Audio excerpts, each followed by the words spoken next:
اور وہ بالکل صحیح سلامت اور ہے. تو وہی میں بات کر رہی ہوں نا کہ صرف انہیں گولی لگنی تھی اور کیا سر جی پہ لگنی تھی. دیکھیں موت تو ان کچھ کی تھی. سیاستدان سر کچھ سیاستدان کہتے ہیں کہ یہ شاید کسی کرپٹ سیاستدان کے پیچھے ادھر کینیا میں گئے تھے اور اس سلسلے میں وہ تحقیقات کرنے کے لیے شاید کیے تھے، اس لیے انہیں نا نشانہ بنایا گیا. دیکھیں ان کے وکیل نے بہت سارے ابام جو ہے نا وہ ان کے دوست بھی تھے، پرانا تعلق والے تھے. آج ان کی پٹیشن بھی تھی لگی ہوئی، وہ پاکستان واپس آنا چاہ رہے تھے. ان کے پٹیشن وکیل نے کہا کہ جی دبئی گورنمنٹ میں ظاہر ہے ان کا جو معاملہ تھا وہ ان کو کہہ رہے تھے کہ یا تو آپ چلے جائیں یا کسی اور ملک چلے جائیں یا واپس پاکستان چلے جائیں.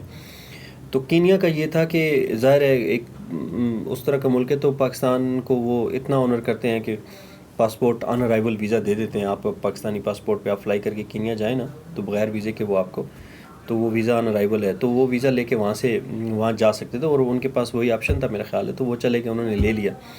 لیکن آگے جا کے بہت سارے سوالات ہیں ان کو کس طریقے سے کیا گیا. اس ٹاؤن جس جگہ سے وہ جا رہے تھے، اب تو وہ مزید کلیریفائی ہے کہ چھوٹے چھوٹے پتھر تھے جن کو اس نے ڈرائیور نے اوائڈ کر کے آگے نکلنے کی کوشش کی. وہ کہتے ہیں کہ کال تھی، کوئی بچہ اغوا ہو رہا تھا تو اس پہ وہ انہوں نے روکنے کی کوشش کی. روکنا چاہیے تھا ہاں، لیکن دیکھیں خرم احمد کو پتہ ہوگا اور ساتھ جو خرم نے ایک ان کے دوست ہیں جن کو کال کی ہے نکار کو بھی پتہ ہونا چاہیے. ان لوگوں کو سامنے اگر فری اینڈ فیئر ایک ٹرانسپیرنٹ قسم کی تحقیقات ہوں تو معاملہ کھل سکتا ہے. لیکن Nairobi is never a safe place for anyone. وہاں پہ ایسا نہیں. آپ کو لگتا ہے کہ جو کہ سازش تھی یا بائی انسیڈنٹ کے واقعی پولیس کی فائرنگ کی وجہ سے انہیں دیکھیں سازش تو تھی، کوئی نہ کوئی تو معاملہ پیچھے تھا. جس طریقے سے ان کو وہاں پہ میں آپ کو بتاؤں پولیس پہ ٹارگٹ کلنگ کرتی ہے ان کی جو پولیس ہے.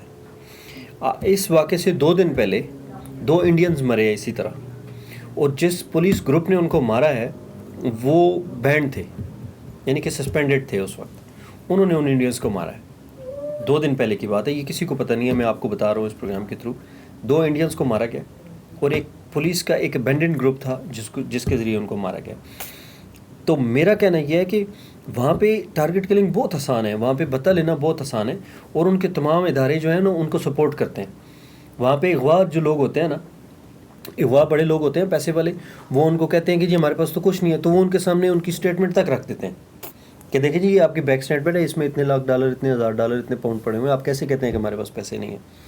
وہاں پہ بہت سیف ہے، نہ کوئی پکڑتا ہے، کیونکہ وجہ یہ کہ ان کے جو ٹیکس کلیکشن کے ادارے ہیں وہ بھی، ان کے جو ہوم منسٹری ہے وہ بھی، ان کے جو باقی ادارے ہیں وہ اتنی کرپشن ہے کہ وہ ایک مافیا کا ملک ہے بیسکلی.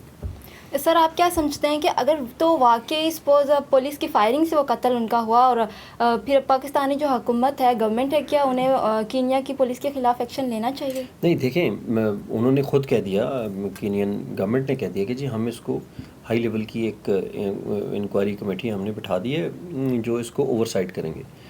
تو لیٹ دا فائنڈنگ کمز کہ وہ کیا ہوتی ہیں. ہمارا سفارت خانہ وہاں موجود ہے، وہ ان کو دیکھ رہے ہیں. لیکن ضرورت پڑی تو پاکستانی ٹیم ساتھ انوالو ہو سکتی ہے، جوائنٹ انویسٹیگیشن ٹیم بن سکتی ہے. پاکستانی گورنمنٹ کینیا کی گورنمنٹ سے رابطہ کرے کہ بھائی آپ ہمیں 4 بندے دے دیں ٹاپ کلاس انویسٹیگیٹر. آپ یہاں سے ایک پولیس سے، ایک ISI سے، ایک MI سے، ایک FIA سے لے لیں، 4-5 لوگ مختلف اداروں سے جو اپنے کام کے اوپر اتھارٹی رکھتے ہوں. وہ دودھ کا دودھ پانی کا پانی کر سکتے ہیں. 2-4 دنوں کی بات ہے نا، وہاں چلے جائیں. جس سرکمٹانسز میں وہ ساری چیزیں ہوئی ہیں ان کو نظر ہے، کرائم سین اگر ختم نہیں کیا گیا تو ان کو پتہ لگ جائے گا. ایسا ہی ہے بالکل. سر سوشل میڈیا پہ جیسے ہر بندہ افسوس کر رہا ہے، تعزیت کر رہا ہے، تو یہ تو سوشل میڈیا کی چند دنوں کی بات ہے. جیسے ہم لوگ ابھی بات کر رہے ہیں، سوشل میڈیا پہ بھی چند دنوں کی بات ہوگی. اس کے بعد تو اس کی ماں ہوگی اور اس کی دیوار پر لگی ارشد شریف کی تصویر ہوگی، تو اس ماں پہ کیا بیتی ہوگی؟ دیکھیں ماں کا تو حوصلہ جو ہے ان کا میں تو دیکھ نہیں پایا. لٹرلی جو انہوں نے ویڈیو بیان ایک جاری کیا میں دیکھ نہیں پایا.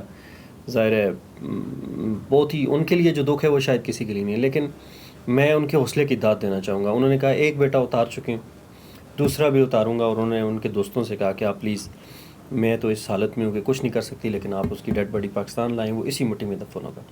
تو میجر جو ان کے بڑے اشرف شریف تھے وہ بھی دہشت گردوں کی فائرنگ سے وہ اپنے والد کی ڈیتھ کے اوپر آ رہے تھے. بنو میں وہ آپریٹ کر رہے تھے، میجر تھے. اسی طرح ارشد بھی ہوا. تو وہ شہیدوں کا گھر ہے. میرا خیال ہے اللہ تعالیٰ ان کو حوصلہ بھی دے گا، اور اللہ نے حوصلہ دیا بھی ہے. جو سرکمٹانسز ہیں ان کے سامنے میرا خیال ہے کہ جینے والے یہ جی بہت لیتے ہیں, بڑی بندہ بات چلا ہے. جاتا ہے. بچے ان کے چھوٹے ہیں, مجھے زیادہ فکر ان کی ہے, لیکن ان کی جو وائف ہیں وہ بڑی بااصلہ خاتون ہیں, بڑی پڑھی لکھی. اور لیکن ان کی وائف نے ٹویٹ بھی کیا کہ میرے شوہر کی جو لاسٹ پکچر ہے کینیا میں ان کے ہاسپٹل کی, وہ آپ سوشل میڈیا پہ شیئر نہ کریں. دیکھیں سوشل میڈیا جو پلیٹ فارم, آپ کس کس کو منع کریں گے. ایسے ہی ہے. تو منٹوں میں چیزیں وائرل ہو رہی ہیں, منٹس کے اندر چیزیں ادھر سے ادھر جا رہی ہیں, تو you can't stop. In fact یہ ہاتھ میں چیز ہے, ہر کسی کے ہاتھ آپ کنٹرول نہیں کر سکتے. بہت شکریہ سر, تھینک یو سو مچ, آپ نے ہمیں وقت دیا. پاکستان کے جو سینئر صحافی ہیں ارشد شریف صاحب, جو ان کا قتل ہوا, اب ان کی جو واقعات کی تحقیقات ہے وہ جاری ہیں. کچھ دنوں بعد خود ہی پتہ چل جائے گا اصل حقائق کیا ہیں. فی الوقت کے لیے اتنا ہی. اگلے پروگرام تک کے لیے مجھے دیجیے اجازت. اللہ نگہبان.